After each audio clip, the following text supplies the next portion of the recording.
Avec Les Deux Tours, Julie Lambert entre de plein pied dans l'univers mythologique contemporain de l'Empire américain, dans toute sa démesure, mais aussi sa déchéance. Partant moins de l'événement des attentats du 11 septembre 2001 que de la forme des tours jumelles du World Trade Center détruites ce jour-là, l'artiste a créé 2 colonnes rappelant les totems amérindiens, chacune étant associée à un clan opposé. D'un côté, nous retrouvons un panorama d'espèces et d'écosystèmes en voie de disparition. Pandas, ours polaires, forêts, rizières.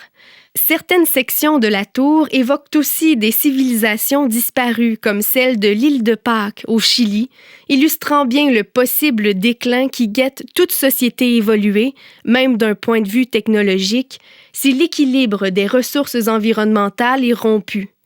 À ce sujet, il est intéressant de remarquer les 4 symboles ornant le bas de la colonne, tous reliés à cette lutte éthique et écologique. Les 3 flèches, sigle bien connu, représentent le recyclage. Mais qu'en est-il des autres symboles? L'un d'eux est lié à la certification équitable, l'autre à l'agriculture soutenue par la communauté, et le 3e est le logo d'un organisme voué à la protection des espèces menacées au Québec. Avec beaucoup d'ironie, Julie Lambert met en parallèle ces symboles plus récents avec ceux, au bas de la 2e colonne, identifiables au premier coup d'œil, qui représentent les valeurs sur lesquelles est bâtie la société américaine. Aux clichés célèbres de la ville de New York se greffent également des figures animales tout aussi réputées. Félins désincarnés, figés sur une affiche de Broadway, cohabitent avec le taureau de bronze du quartier des affaires new-yorkais, emblème des marchés boursiers. Ce symbole animal, sculptural, façonné par une culture du rêve, de la dominance et de la croissance artificielle, est-il aussi menacé que nos pandas et ours polaires dans leur élément naturel?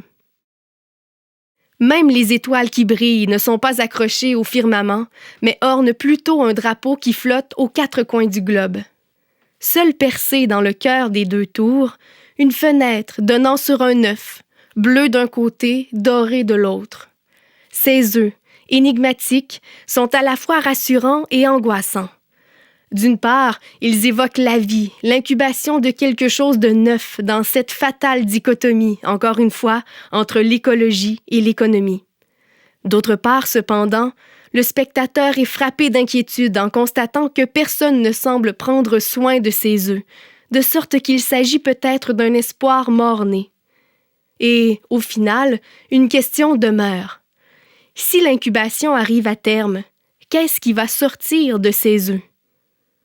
Les bernaches qui survolent la scène de loin espèrent une réponse.